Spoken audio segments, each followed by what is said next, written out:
Alexa, play the Business and Beyond podcast. Playing the Business and Beyond podcast.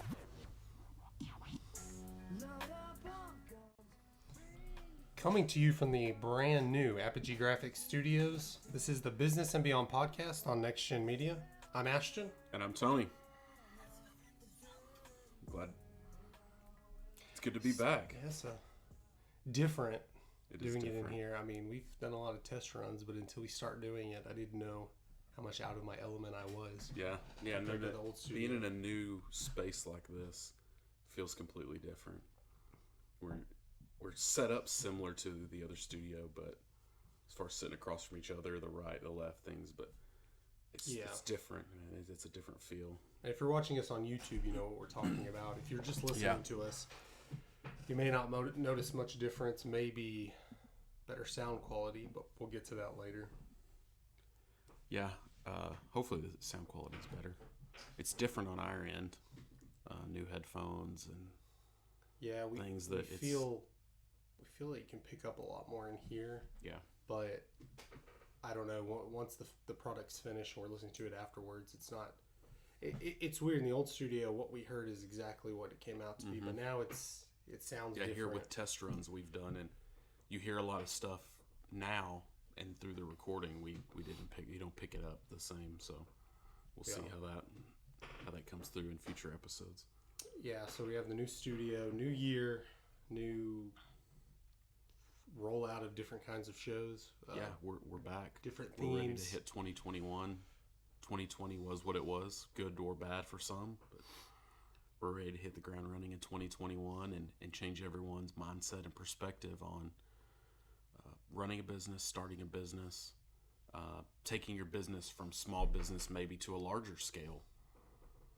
Yeah, and that's part of really what we're talking about today, just talking about, that starts with new trends or continued trends going into 2021. So we have a lot of good information for you on where businesses, small and big, are going towards in 2021. A lot of these kind of, we're really not going to talk about COVID a whole lot. I mean, some of these are pretty obvious that they're adapting to COVID. So, one of the big things. But we're not just bringing you another COVID show. No, one of the things that was announced earlier this week that Apple was temporarily closing several of their stores. More so in this DFW Metroplex, they've closed all, I believe it was 5 Apple store locations. They were closing due to the surge in COVID-19. And I think you'll see a lot more of that, not the closing in general, but businesses making their own decisions. They shut down all 53 of their stores in California. That's... Well, now that we're into this and I don't think at the beginning Apple would ever thought, no, we're not going to close our stores. Yeah. But now they know how to circumvent that. So they're going to make their own decisions. I'm not going to say that we're past the government doing that because it's hard to say. We completely new president, new administration. Yeah.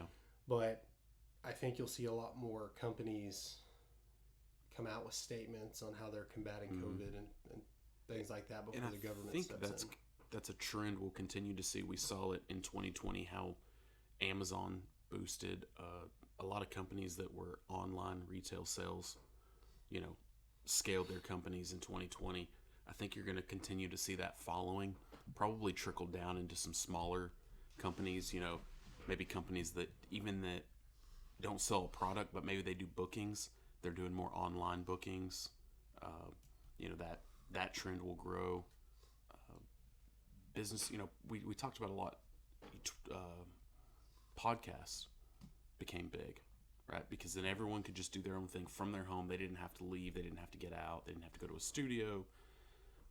That was something that grew. Had so much more time on their hands, not commuting. Yeah, and it'll be interesting to see what businesses grow this year by changing their outlook, changing kind of the path they go down, and to see what they, what trends they want to try to follow from what they saw and learned. Yeah, some of the most obvious ones are working from home, because before that seemed like an odd concept, somebody working from home. But now companies are realizing it's working and yeah, the COVID safety protocols. They just realize it's cheaper in some situations and some of their employees to work from home and not have to pay for the office space, and you get higher morale and things like that. And I mean, people communicating on LinkedIn tell me about jobs, and more often than not, they're working from home or working from your vehicle or something like that. They're like, yeah, our office isn't even near there. I think it's not just, okay, these employees were working from home now, or I mean, working in office, so now we're going to make them work from home. I think companies that don't even have a footprint in some regions are reaching out because they realize they can work from home. It's a lot easier for a company to expand into new territories, knowing that, like you said, they don't have to build a footprint in any particular market. Yeah, I've been contacted by recruiters from companies in Canada. And I'm like, okay, well, where's the office? Like, what am I looking at? Even if I don't have to come in very often, I'm doing research. Oh, our closest office isn't anywhere near. It's in Pittsburgh or something like that. I was like, but yeah, don't worry about it. You would never have to go into the office. Yeah, it's the same with me for my full-time job. Is I work for a company that's based in California. That there's no offices here in Texas at all. I'm here. My office is my office, my personal home office. So, but that's been good for that company to grow and expand and not have to have the additional investment in a building. Yeah, they additional expenses. See if it works out and get the cash flow in before they start spending money. Exactly. Well, another thing too would be, and I'm sure you've seen it, social media ads. Mine have tripled. I think most of all my social media apps now, you get all these sponsored and ads, and that's continuing to grow. And I think a lot due to the online shopping, that they can target people through an app when you're going through Facebook, Instagram, TikTok, Twitter. Flip through, you get these sponsored ads, you click on it. Hey, it's easy to buy right there, one touch purchasing. So a lot of companies, I think if they're going to build towards that, that's going to help them in advertising through social media, just because of that impulse buy that they can grab a hold of. And that's what it is. It's not always, your phone's listening to you isn't always 100% accurate. No. People like to say, no, they're listening to you. Do this, do that. Like, well, you're going to have the ads on your Facebook anyways. Turning that crap off is not going to decrease the ads. It's just different ads they're guessing. And some of them aren't very accurate. They're trying. I complained to my wife because I work in sales and looking at plans, and I'll say something like, man, it must be nice to be an engineer. I need to become an engineer just because they can do whatever crap they want on, just frustrated with blueprints. And then I go on Facebook and their degrees for engineer, things like that. But I can see where that's, helpful. If you look at a pair of headphones and don't end up buying it, it would probably be helpful to get headphone ads. Say what you want. But if you're complaining about your phone listening to you and you want to get your phone to stop listening to you, you're way behind the curve because everything's listening to you. You're on camera all the time. So I know you've run into it a lot. You talk about something and excuse me, later you go back and you're like, man, what was that I was talking about? Well, it's taking care of it for you. If it listens, it's picking it up. You go through, you're scrolling through, and it pops up. Oh yeah, you know what? I was talking about that. Let me look at it now that I have the opportunity to take a look at it. Pull up the website. I didn't know what the website was, or whatever the case is. Yeah, it's pulling up. It is a useful, helpful thing. The same thing with like the smart homes. People are so scared to death to put in, a Siri, an Alexa, a Google, because they don't want anyone listening on them. Yeah, and say what you will. It happens. There are some horror stories of guys. Like one just came out this week about hacked, like Hawk Electronics or somebody that they were. Yeah, one of their employees was hacking into the camera systems that they put in. I don't remember what it was like talking in the company middle of the night. was. That would be terrifying. But really, you're talking about a 1 in a million. Yeah. Situation there. Yeah. That's why you hear about it on the news. You don't hear about it from your friends. And, maybe conspiracy theory friends, but yeah, it's not going away anytime soon. That's one of the trends. I think if anything, COVID hasn't really changed much what direction we're going, but it's accelerated it. Yeah, absolutely. That's been escalated. You look at now in all industries, virtual meetings. I mean, that's become a huge thing of virtual meeting. And you had the Skypes and you could FaceTime and GoToMeeting. There were all those things around before, but now even more so, those have become popular. Yeah, you have to have Skype accounts, Zoom accounts, everything. Yeah, you need to have those now so that you have to be up with the times, because you may just get an invite. Hey, we're going to have a meeting this afternoon. Here's the link to it. And it's whatever, it could be whatever video chat app it is. So you have to be up and understand how to use that as well. Yeah, and I've seen it a lot just at work, not even working from home, and going into the office, instead of driving an hour to where our corporate office is, obviously because of COVID, they're trying to keep everything separated, but they're just like, yeah, we'll just be on Zoom. Who cares? Mm-hmm. Like I think it's just going to stay that way, at least on our end in job interviews now. Yeah. Most are on Zoom, even if they are close. Like, let's just go ahead and meet on Zoom. Don't need any reason to mess up anybody's schedule until we've gone further down the road. Well, what's safety could be another thing too that will continue to be improved on. Now that companies and everyone, and we do it here in the studio, we sanitize, we clean between shows, something that people just didn't do that often until this. So, you've got a lot of these companies that have interactive maybe gaming trailers or any kind of rental stuff that where you are renting a product, that early on it was probably a big thing for them. Yeah, they would clean them, but now to go above and beyond to sanitize, early on with COVID, there was a learning curve, right? To figure out the best products, the best time, and to continue to be profitable. Now we've had time to work through that, and it's just become normal.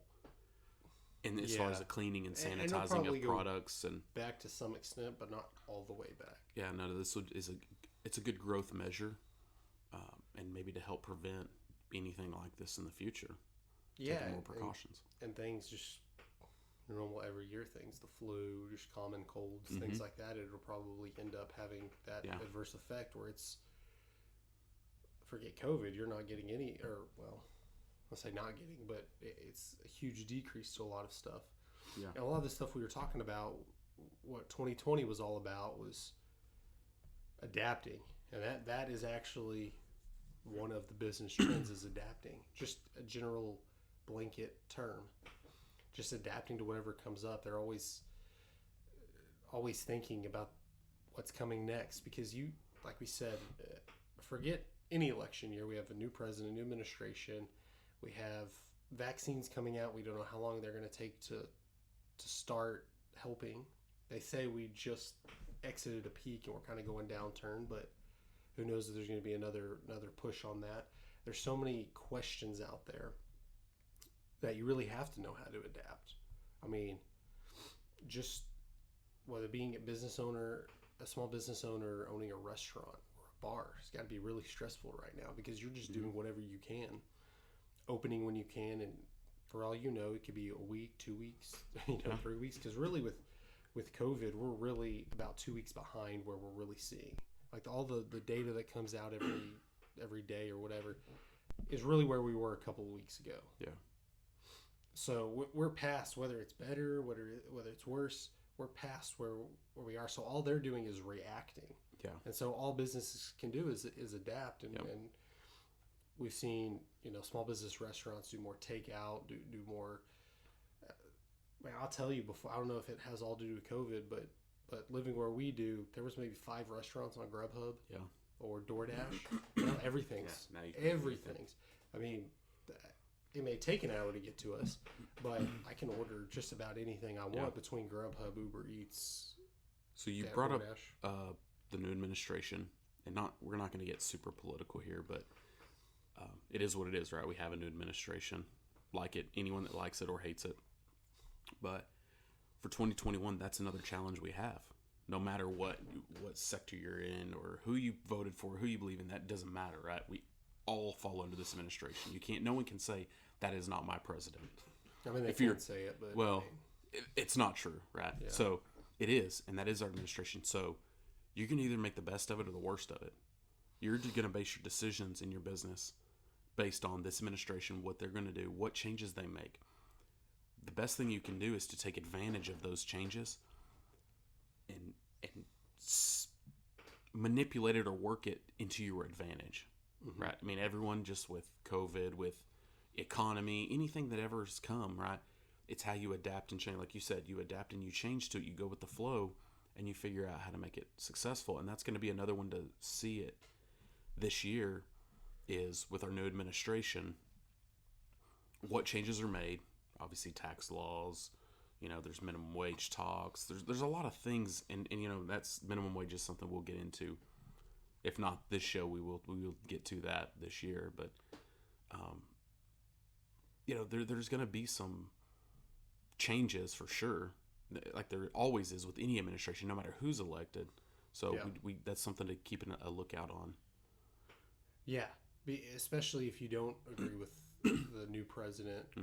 Like you said, not my president. Well, if you own a small business or real, I guess it affects just about anybody to some extent.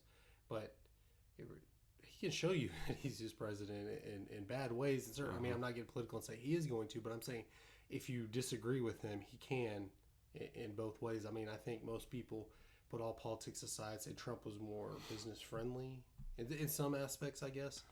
And then I hear a lot of fear coming from this, that he's just going to shut everything down.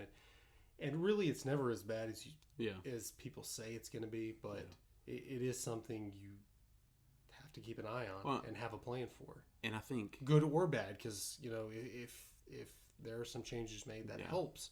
You want to jump on that coattail and ride that wave if you're going to have. And I know for myself personally, and a lot of colleagues and friends that I know, they've succeeded and flourished through all the administrations, through all the BS, through good and bad, through good economies, bad economies. If you set yourself up what we like to call recession proof here, which would be coronavirus proof, president proof, it doesn't matter. If you set your business up and yourself up in a way that's not going to affect you, you're going to be successful no matter who's in office. That just doesn't matter as much. And I don't think you can't just say all businesses are going to succeed or decline. Real specific. It might expose businesses that weren't run properly. Restaurants were hit pretty hard, but bars were hit hard because of COVID. A lot of small businesses where they didn't have anything set up online or virtual were hit hard. Okay, so you can make a case. That's a great, and not to take a jab at any of those businesses, but can they blame COVID for all of that? Can COVID be blamed for all of those mishaps if they weren't set up to be what we like to call recession proof? Well, because what about the business? What about the businesses that succeeded and had no issues through it? Yeah, it was a little hiccup. They made adjustments and went along. Right place, right time situation. Recession's one thing, but government shutting down everything for that's not deemed essential for. I don't even know. It seemed like 6 months. It probably really wasn't that long, but basically just said you can't open up for a while. But I think so. This was now you can prepare for that, but nobody thought that would ever happen. No, but what about the businesses that did think about it and were prepared for it? They didn't know it was necessarily going to be COVID or it was going to be a government shutdown, but they were set up and built for anything to happen. If the market completely crashed, their businesses completely suffered, sales suffered, that they were going to be set up and okay. They could roll with the punches. 2020, you're thinking we have a really good economy. Yeah, everything's going great. Maybe mid to late January is when you're starting to hear things, but there's Ebola, SARS, everything. You're not going to completely change your business plan because something in China is going on. But maybe you take out a big loan. Hey, we're going to expand this year, and not knowing what's coming up, and then they shut you down for however long. Things like that where I wouldn't say anything. Well, you'd have to really. It's case by case basis, but. I don't think there's anything wrong with taking out a big loan in the middle of a great economy. You're trying to expand, and then something like that happens. You should be more cautious. It's apples. I think that anytime though you're going to take a loan out on a business, and I'm not saying anything against it. It's not completely my beliefs to do that. You should cash flow that, in my opinion, but for growth. But if you are going to take that loan out, you're taking the risk regardless. And economy it doesn't matter how great the economy is. As soon as you take that loan out, you're adding a liability to yourself and that you have to be prepared for. We're big on risk. We're risk. We favor risk. Yeah. But you have to, I don't know, you got to weigh those options and you have to be prepared for this. I mean, that's why we say this is a great time to, let's say, open a business. My wife and I were talking about it last night, but maybe not just go ahead and just start a business right then, but start thinking about it. Don't be scared to get into that, because I know a lot of people, and nothing against them. There's nothing wrong with it. Want to say I'm done. I'm just going to go get a job at a company, a stable paycheck, and not have to worry about any of this, and that's fine. But there's a lot of businesses that went under. So when everything opens back up, there's going to be a need for a lot of things. Yeah. There's going to be more restaurants, or just look up what kind of businesses shut down. Look at what need there is, because not only is everything going to open back up eventually, however long, it could be another year for all I know, but people are tired of staying in all the time. They're going to go out to eat a lot more. They're going to go have fun a lot more. So really, it behooves you to do the research, figure out what the needs and what the needs are going to be, and then look at the last year and figure out what you can do to recession proof or pandemic proof. I don't think we'll ever have this again for another 100 years. But you can do that, and I think a lot of restaurants are still going to see their takeout or curbside pickup, or pick your dining app continue to grow. Really, that type of stuff, the takeout and even the delivery aspect of foods, kind of goes along with the way we've trended anyways, with technology, on the go, fast, quick, just go, and it keeps you active. Say someone like us, we've ordered in food, right, for the show. We can continue to do the show, we can show prep, we can do all that, and we can have food brought in and us not have to stop what we're doing and go get it or go out. You're right? So it does help that aspect, but I think that only goes so long, and people are going to get tired of being stuck inside, and they're going to want to just get out. They're going to be tired of being scared. They want to go out, and I think that businesses are going to look to expand, and you see a lot through 2020 finding ways, right, for businesses to grow and be able to get more people to come in, is expanding patio spaces. That's been huge, and I'm in the construction industry, and I'm seeing that a lot now, is renovations and remodels to existing patios in order to expand them and create more outdoor space, so people have a safer environment to dine in. And waiting space too. We went out to eat for breakfast yesterday at a new place, and they started construction before all this stuff happened, but I don't know if it was part of the plan maybe later on. But they have a huge, well, I guess it'd be an outdoor eating area, but it was 50 degrees, so no one's eating outdoors. So there's benches outside, there's heaters, there's all kinds of stuff where there's plenty of space to wait. And it was a 45-minute wait. Most places there's not room inside for that many people. There's plenty of room outside. You didn't feel crowded or anything like that. So that's something. I mean, just to offer little things. I mean, the government's going to have restrictions regardless. They're going to have regulations. They're going to have things you have to do and don't do. You can bitch and complain or whatever you want to do, but really doing your research ahead of time. I mean, just because you can pick your talent, make crafts, or you're a good cook, or whatever your talent is, and you think you can open a business, there's so much other parts of that, and we've talked about outsourcing different things, but it helps to do research and know what you're doing as a business owner. At least know, even if you're going to hire somebody to do your marketing or hire somebody to do this or that. You have to know enough about that aspect of your business to know if the person you hire is doing a good job. You have to at least know that level of it, because if you just hire someone and you know nothing about online marketing, nothing about expansion, nothing about the legal side, the taxes, any of that, you don't know anything about it, and you just pass it off to someone and you don't double check them, you don't know if they're doing a good job. So that's or important. you hope you hired a good person, because Yeah. there's a lot of times you're like, I have no idea what it is. You just do it, and they do it, and they can tell you whatever they want. Hey, this is how it works. It costs this. It does this, and you can get taken to the cleaners. Yeah. In some situations.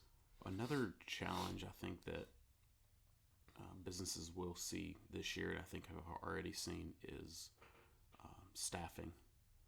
There's a huge labor shortage in a lot of industries. So, I think that's a big, going to be a big to-do this year, is be able to properly staff. Mm-hmm. And we've already talked about, Zoom, being able to interview people, things like that.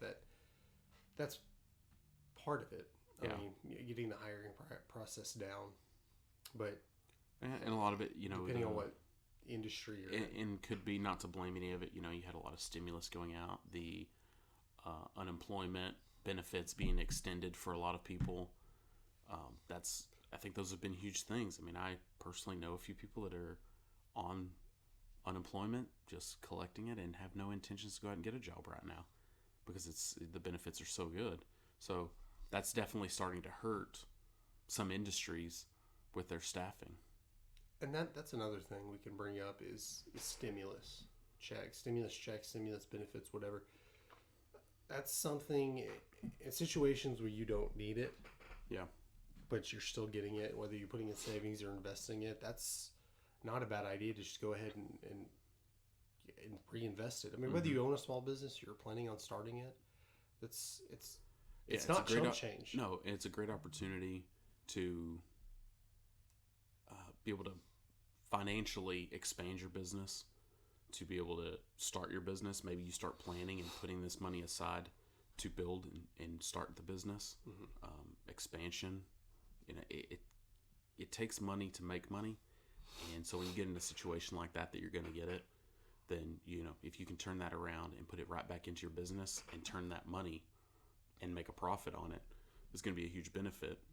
Now, if we're ever taxed on it in the future, if taxes go up, then that's that's something. But at this moment, you need to take that and try to reinvest that some aspect. I mean, you can't reject the money or say, well, my taxes aren't going to go up because I didn't take it. Right. I mean, so you have to just do something positive with you it. got it. You're not going to send it back. Yeah. Like I said, just throw it in savings, invest it, or if you don't need it, you can use it to stimulate the economy. I mean, that's kind of what it's for. Yeah, and if you had a small business, you had inventory or stock, it'd be a great time to build up your inventory with essentially what you could say free money, right? I mean, it's not money as of now has a plan to be paid back.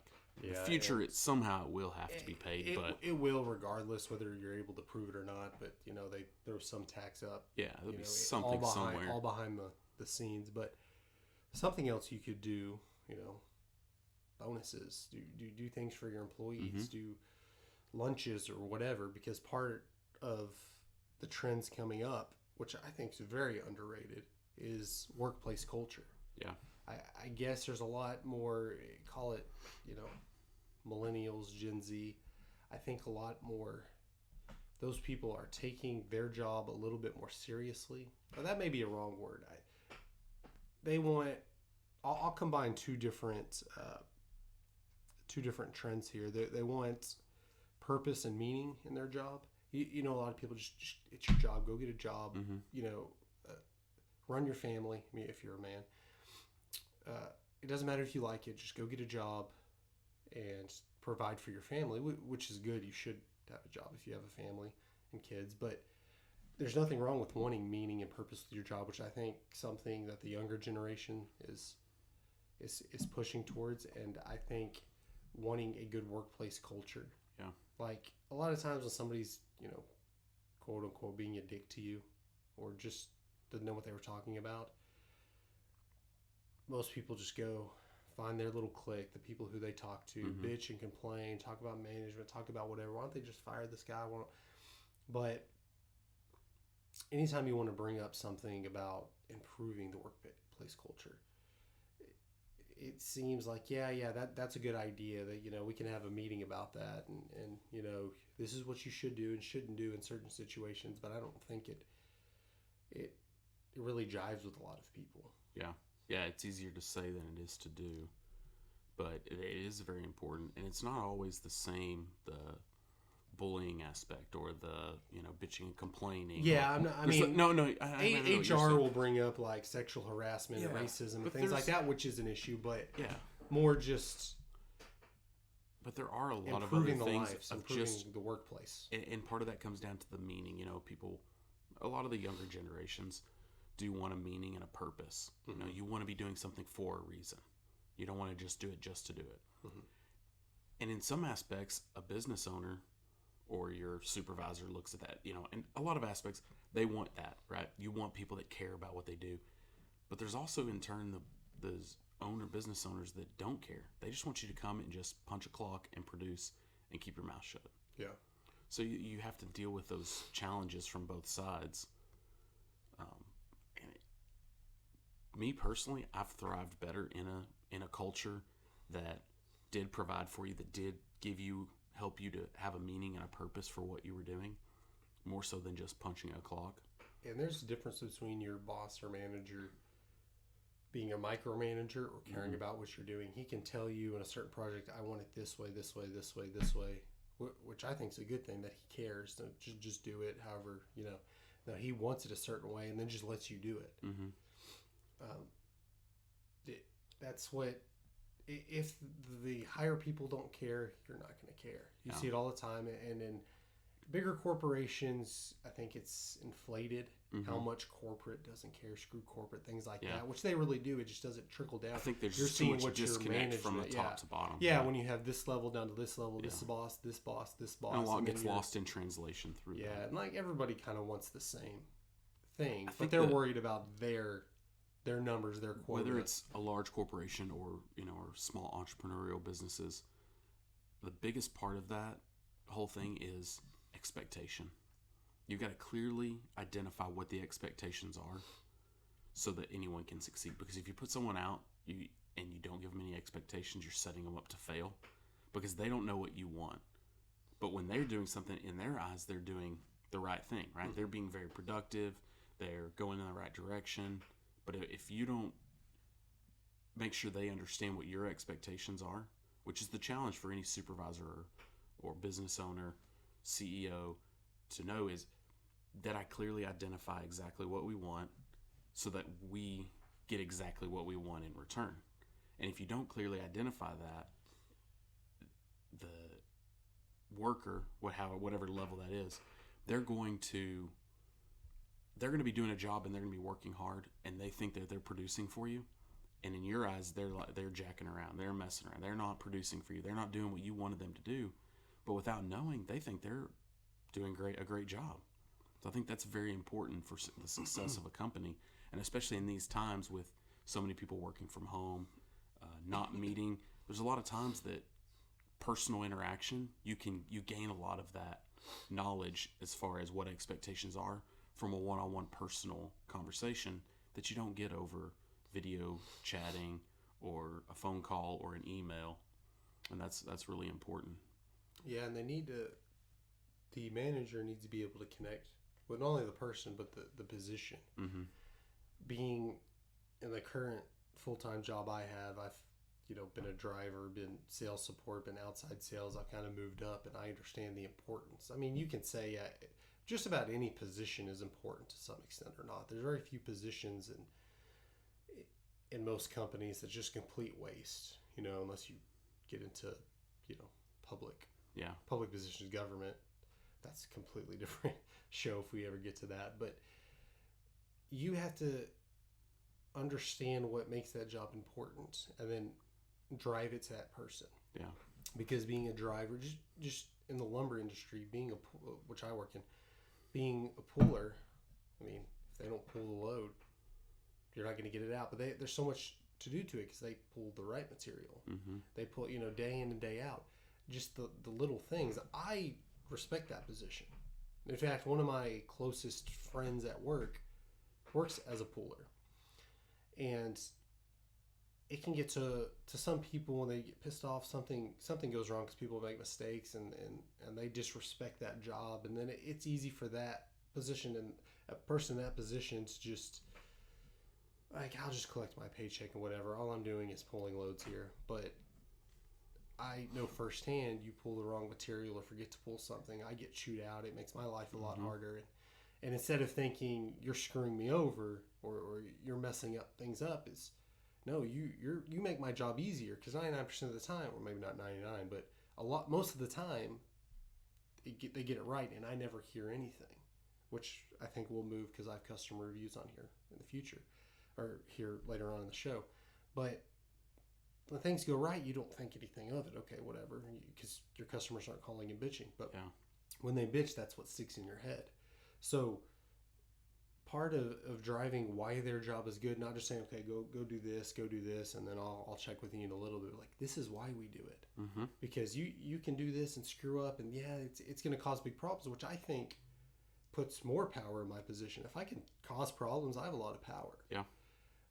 Not that I'm going to do that, but that's how you should be thinking. You should be thinking you have an important job. If you could really screw, I mean, pullers in my company have a lot of no pun intended, have a lot of pull to lose us customers. Yeah. More than, well, maybe not more than, but just as much as, a bad salesman or bad personality or bad manager or bad driver or whatever. I think they're some of the most important. Now you can make a case like, well, if you don't pull the material, it doesn't get there. If you don't drive it there, it's not going to get there. You don't get paid. If you don't have a salesman, you don't have any business, you don't have a manager, it doesn't tie it all together. Yeah, that's what I say. Every job's important. You just have to figure out what's important and drive it to that customer, because people make jokes on TV, running gags, and taking your job too seriously. Like you have a menial job, and you're like, yeah, I'm the shit or whatever. But I think all jobs to some extent are very important, especially if you want to move up and have better jobs. That's how you should think about your job. Yeah. You need to be in that lower level. If you take that serious and you work hard at it, and as you move up, it actually helps you to relate back to those guys and be able to let them know, hey, these are the expectations. This is how you get to this level, is by doing these things right and by taking these things serious. And not only respect them, but what information they need to give. What makes their life hard. So like, well, if I just tell them this, rather than spending 8 emails going back and forth to get a specific amount of information, what material need, where is it going, when is it going, and that's the basic information. But they'll say, yeah, send this. Okay, well, what address do you want to go to? Oh, this. Okay, well, do you want this one or this one? Because that was pretty vague. Being as somebody, I was at my position in sales support moving up. Yeah. I know when I send an email, I reread it 10 times. Okay, what questions what questions would I have asking this? Yeah.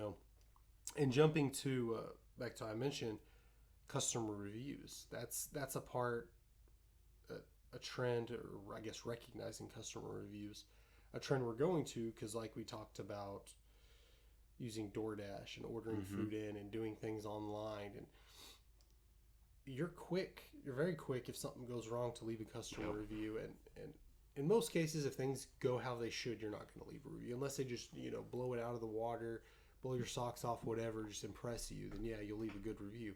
So most reviews are going to be negative, which you have to take into account, but you have to take it seriously, because you're getting a lot more. And when COVID happens or pandemics happen and Amazon gets influxed and business, and they're which I think they did very well on it, but for a little while there, your 2-day shipping was taking 4 or 5 days, because you don't have the manpower to do it. And then the same with restaurants, they're being shut down, but oh wait, we're also trying to do curbside and curbside pickup and delivery and all these little things. Things are going to happen, things are going to go wrong, and you can be Karen and bitch and complain, which in some situations is needed, but most of the time you just have to take, okay, you're right, we screwed up, and but help us out here. It's really important to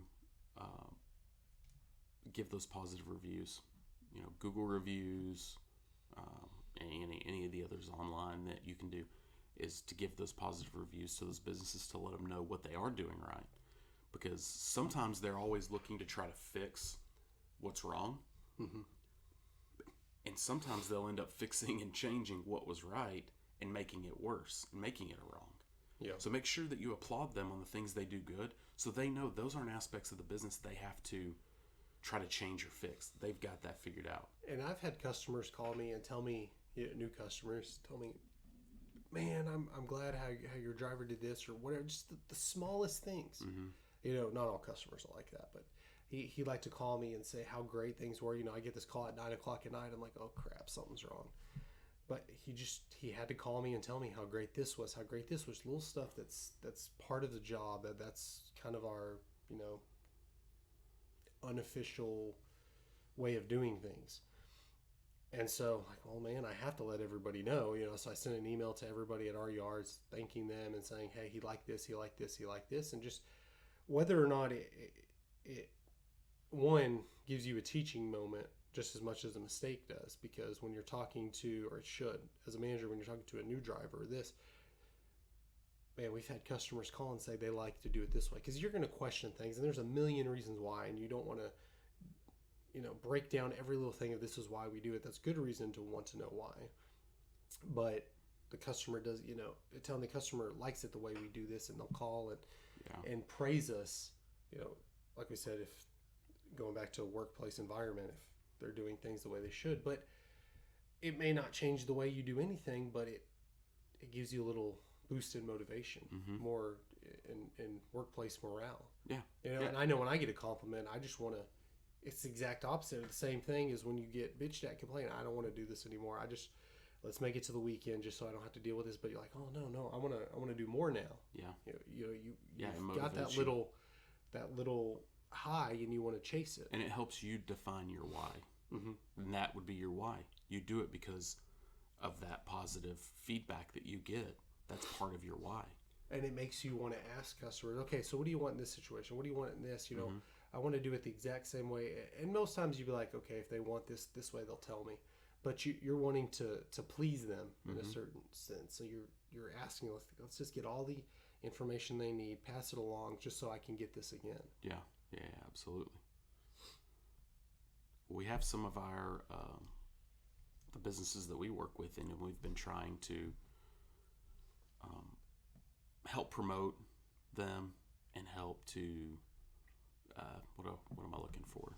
We're trying to help their businesses grow and give them reviews, and try to get some of our followers to interact with them for reviews as well. So that's funny, been a big sticking part. That brings up my us. next point is visible digital footprint. I think is part of the next thing, to make sure you're on all the platforms. Yeah. I mean, at first when we started this podcast, you're like, well, we'll do this, and that'll be enough. We don't really want to focus on our social media. Yeah. We don't just want to drive into this, but then eventually we made a Twitter and an Instagram, which I think Instagram may have been one of the first ones, but Facebook. And that's something before it was just like, well, that's a plus if you're on this or doing this. Right. But now I think it's almost a necessity to be on little things. And having each of those different between Twitter, for us, Instagram, and Facebook, we have different followings throughout those. So we kind of gear and target some of the posts and things different towards Twitter than we do Instagram, than we do Facebook a little bit. So that's also something to learn and know. And it took us time to figure out what worked best in certain situations. So the same thing with other businesses is figure out what posts, what interactions you have work best in each of those areas. Yeah, because personally, I have a Facebook and Twitter and Instagram, but not everybody does. Yeah. I know people said, no, I'm not going to be on Facebook. Not for any political reason or anything like that, but they're just like, I don't like Facebook. I'm on Twitter or I'm on Instagram. So there are people you're potentially not reaching because you're alienating yourself to one platform, and it seems like a lot of work, and I understand, like, you got to post all these, and another topic for maybe a future show, like there's ways you can do it where you don't have to post individually, but a lot of that is just time that you should work into your day or your week. You know, we've pushed daily posts, multiple day posts. It's good if you can do that. It's not required. We recommend it, but it's not required. Just have continue to have a account, an active account, and stay active constantly. Yeah, but build that time in to your work day so that you can, build that. I mean, you could, and we'll get into it more in a later time, but being able to set aside, maybe you spend one day on the weekend, maybe you set a 3 or 4 hour period. I'm going to sit down and I'm going to create a lot of posts. I'm going to create a lot of content. I'm going to put some videos together. I'm going to get some photos. I'm going to have all of this logged, ready to go out in different places at different times. Every post you make doesn't have to be a whole new creation that you put together and then post back out. Mm-hmm. There's a lot of advertisement type things you can put together and post, recurring throughout time. You don't have to have a new post for everything, and everything doesn't have to all be put back together either. Sometimes just jumping on and just sharing. I've seen a lot. We do a lot of positive feedback just for sharing people's stuff. Yeah, I mean, sharing people's stuff, sharing news stories. Mm-hmm. Find something that pertains to your business that could help maybe drive some business to you, and share that with your community through your business page, and then that helps to spur conversation for your business or for what products you offer or what services you may offer. And just putting your logo and your name out there. Yeah. I can think of, just on the top of my head, I'm not going to mention a lot of them, but just random Facebook pages. I have no idea what the purpose of them are for, but I just remember sharing funny memes or things like that. Mm-hmm. Like, not overdoing it, but sharing a lot of things, just posting just to be visible. It becomes brand recognition. And a lot of the time when I look up certain things, I'll look on Google and find something and go to their Facebook page, and I may look, when's the last time they posted something? Yeah. If it's been more than 6 months, I'm like, well, maybe they're not doing anything anymore. Yeah. I mean, it's not something you have to post multiple times a day, every day, but maybe every week, once a week at least. Yeah. Post just to show, it's an active account. It's something, it's worth the like, it's worth the follow. Yeah. Things like that. But no, we get a lot of, praise, likes, hearts, whatever you want to call it, just for sharing posts. They didn't message us and say, yeah, I'm glad you shared my post, but you could have typed this in or made it in this, we just shared it. And, that's something we encourage to do. Yeah, also, that's a lot of it is just, we're trying to connect the dots from point A to point B, and we're just here in the middle, and we're trying to create that path. Yeah, maybe from there's somebody end user, from you to the end user. There's somebody that follows us but doesn't follow them. We don't want to give too much information. We would always share and give something small just to make that connection, and we're going to let you finalize the sale, or you provide the information you want them to have. Yeah, you don't have to share it and say this is the best ice cream I've ever had, or check them out. I mean, if it is, then go ahead, post that. I mean, we have no problem posting. And what does it cost? What does it cost anyone for that like, share, or follow? Nothing. It costs absolutely nothing to support a friend, a local business. Maybe it's not even a friend. There's a lot of local businesses in my town I want to see thrive. I may not do a lot of business with them. I may not do any business with them, but I still want to see them here and thrive. Give them a like and a share. I'm going to share, I'm going to follow. I'll invite a few friends. Hey, you guys might like this. I saw this. Yeah. And it didn't cost me anything. A few seconds of time to do that. Yeah, and you may see a post from them every now and then. Yeah.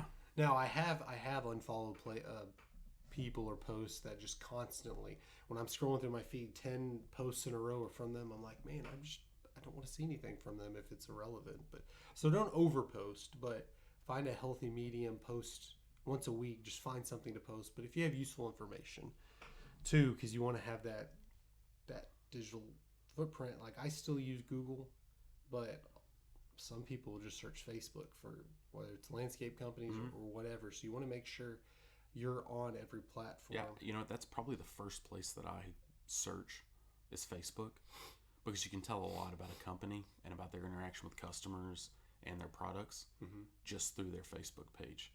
Yeah. So a lot of times I will spend more time looking there. And sometimes it's easier if they have that. There's a lot of businesses I've looked up and they're not on Facebook. So then I'll go Google them and find them, and then, then you kind of wonder, why are they not on Facebook? But you're assuming you've already found them, though, whether you saw a restaurant or whatever. Yeah. But if you're just looking on Facebook for landscape companies or whatever, and they don't pop up, you don't even know about them. Yeah. I mean, and there's a lot of them. Like, I'll Google Facebook companies in my city, and on Facebook, landscape companies in my city, or whatever you're looking for, and lots will pop up. A lot of people have really small, not even establishments, just small entities. That's all they're doing. They just, like, you call them, they show up. it's not even a full-on business in Yeah. some situations. You'll find. Yeah. And I think that's great. I think you get. I like going for small businesses because I feel like if you find them on Facebook and you see they don't have a whole lot of follow, and you like them and you start messaging them, they're more appreciative rather than when you try messaging a big business and you'll get that nothing wrong with automated messaging back. That may be a good thing, but you get that automated message saying, "Hey, we received your message." Yeah, we'll be no, back it's to a you." much more personal interaction with them, and that's nice on the customer side of that, to have that personal interaction versus the, maybe going through an automated booking or those automated messages back or anything like that. To actually talk to somebody in real time. That's my last point is automation, but there's a need for it. I mean, there's reasons for it. There's science put into it, psychology. But personally, if I message you on Facebook and I don't get an automated message back, I don't think negatively or positively of it, but I could care less. I sent your message. I'm not going to wonder, I wonder if they got my message because I didn't get an automated message back saying we'll be back to you. Yeah. That's fine if you want to do that. I mean, I'm sure there's a lot more people different than I am. Yeah. But I personally don't care.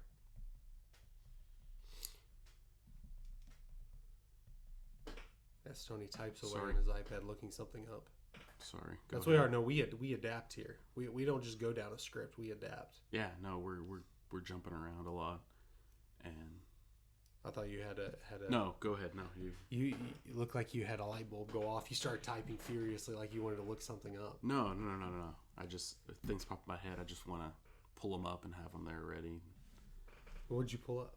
Anything interesting? Nothing super interesting. No. For me, but You look like we'll you get to it. No, we'll get to it later in the show. Later, we're pretty. But what it's smelling awful nice in here. Yeah, that was one of the things that went to go down your list of when we had this new studio. We were working on it. Yeah. New walls, flooring, desk, everything, and on that list, keep popping in my mind is when do we get Sense in the City in here? Because you need it to smell nice, and that's what we have going. We have a little, what do you call them? Burners? I guess what's wax the melt? wax melts? I mean, I don't want to use the brand because it's not, But yeah, we have Sense in the City in here. I think the one I'm using, because I called you and asked if you had any scents left over from the ones they graciously provided for us. I think it's Cowboy's Prayer is what it's called. Yeah. Is the one we have burning in here, and we have a few Praying others. Cowboy or something like that. Yeah, something like that. And I'm actually on their website right now. I was searching before the show, figuring out what our next order is going to be, because they're a small business. They're local. They're local. The here. TV logo. Who knows? They might be. I don't know. But down in Waco, Texas, but they'll ship anywhere in the country. And right now they have a Valentine's Day special. So guys, I was looking at that Valentine's Day special. That's a pretty good deal. Did you looked at that with the candle and the wax melts and chocolate covered strawberries, and yeah, it was a cool kit. Yeah, because I mean, I think their price is already great compared to any other. No, for that one, I don't know. You have it pulled up there. The pricing's outstanding to me for already. Valentine's. And then they before have all Valentine's these special. And if you follow them on Facebook, they all the time for every holiday they have some sort of basket, whether they're selling it or doing a giveaway or something. Yeah, and, raffles. Yeah, and they're real. We're talking about digital footprints. They have a footprint in local. I would say flea markets, craft fairs, just anything that it's crazy in this day and age. They're in they're some still places in a coffee shop. Down in Hillsboro, I believe. Hillsboro. Yeah, they have a big following down in Hillsboro, Cleburne, down in Waco, and they do a lot of things. And you can see, they're in the description on their box. Valentine's special. Too. I think you have to have that ordered by February 10th.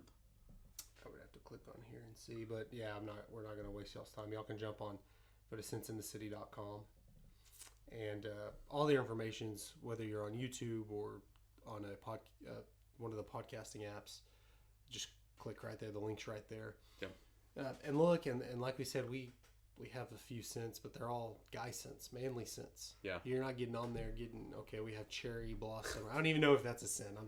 I'm sorry, but they do have all your girly scents that you want, guys. If you you have your man cave or your office or a podcasting studio, go ahead and look them up and get your scents in there. I mean, but like we have the wax melts and that's the scent we're using. But like you said, yeah, they have candles, all kinds of stuff. So pick your scent, pick how you want it, and then while you're on their website, pick something up for your wife or girlfriend. Yeah, get that order before your mom. Valentine's Day. Yeah, do that because they'll ship anywhere in the country. Yeah, and hey, let them know. I don't know if they still have the sale running with Business and Beyond podcast, but just it helps us out. Let them know that you heard it from us. Yeah, absolutely.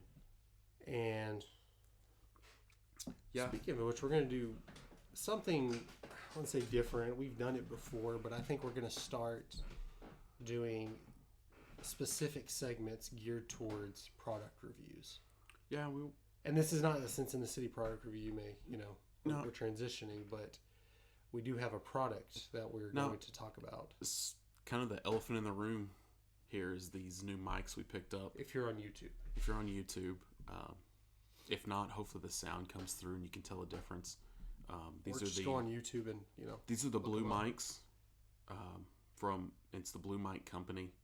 This is their Yeti line of mic. As you can see, different from other shows, we don't have them in our face like the other condenser mics were. These are all USB, still running through our soundboard through the system. They have different audio, so adjustments. We could set this up for whole room, whole office. Depending on if you had more people than mics. If you had more people than you had mics, you could set this up in the middle like a conferencing mic, and that it works great for that conferencing. If you have a home office, these are great for those video calls. Have this hooked up, you're going to get better sound than you would from your computer, maybe your headset. What else? I mean, they're Zoom calls. They'd be great for Zoom calls. Yeah, absolutely. They're great if you want to start a podcast. If you have a YouTube channel, you're doing voiceovers. If you're a gamer, voiceovers streamer, has been a big deal. Going, yeah, talking back, just old radio personalities. Mm-hmm. They've kind of moved into that, but you don't. If somebody said, "Hey, you have a good voice, you be on radio or podcast," and you're just not ready to make that jump, just do voiceovers. Do commercials. This mic is great for that. Yeah.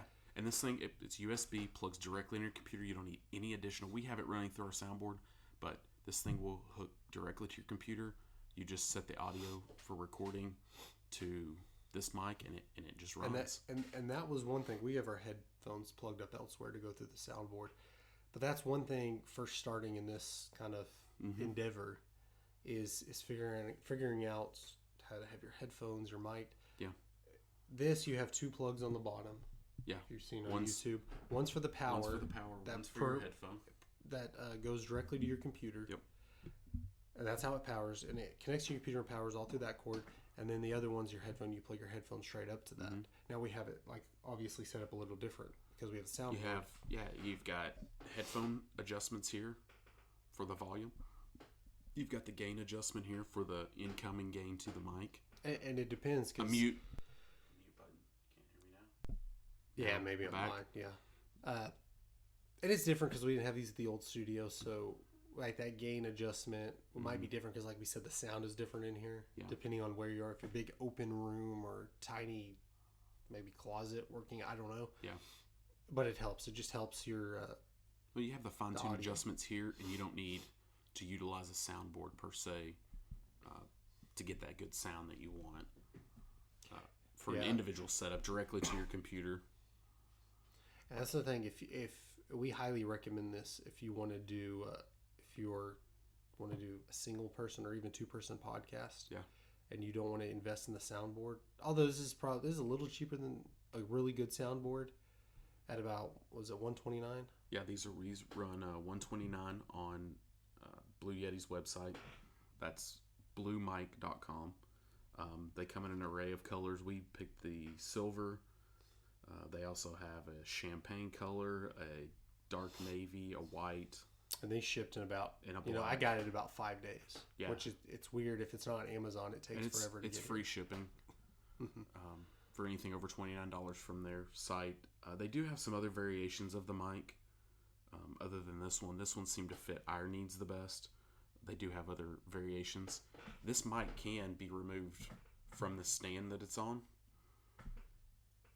and mounted, it has a threaded hole in the bottom to put it on a boom, if you boom watched mic. if you wanted watched on a mic. our old podcast, or not old podcast, just our previous podcast on YouTube, we could have used it in the same exact way we were Yes. using the others, but this is a little bit cleaner. If you look at other ones, especially if Tyler's sitting over here, it's not all blocked. That's what, you know, before the show, we have to make sure, okay, Tyler's not coming up. Or a guest or anyone that Yeah, and it sometimes those just boom- cleans some things up, and we Yeah. can have, you know, things on the desk, you know, these mics right now, but in future product reviews, we'd have it sitting out here.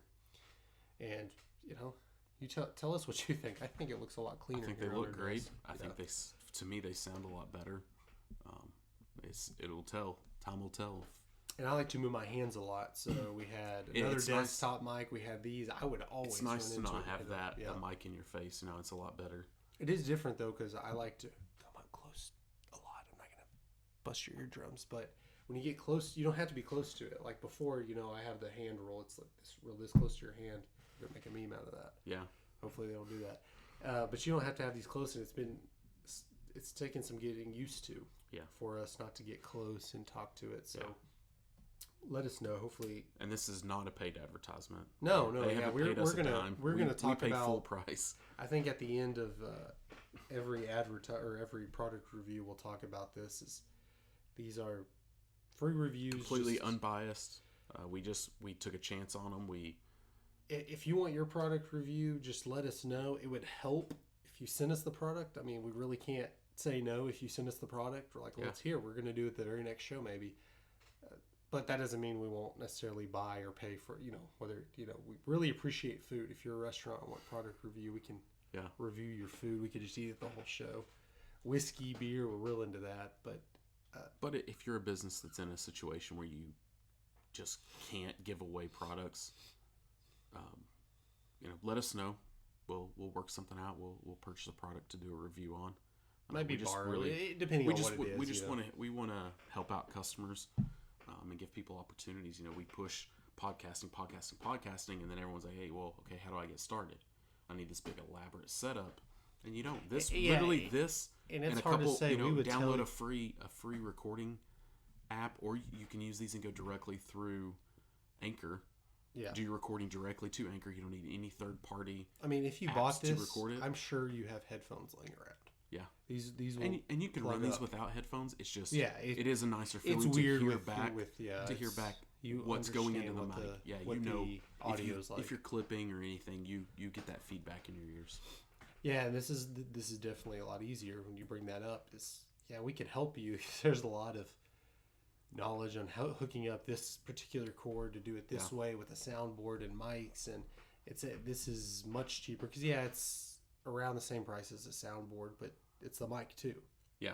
You have to buy a soundboard and then the And mics additional and then mics and cords, and then there's to have a soundboard. There's one specific. I'm not going to get into it, but it's hard to find right now in this pandemic economy we have. But yeah, if you were wanting to start a podcast, let us know. We'd be happy to promote you too. We're not, we said it before. We don't really find anybody competition.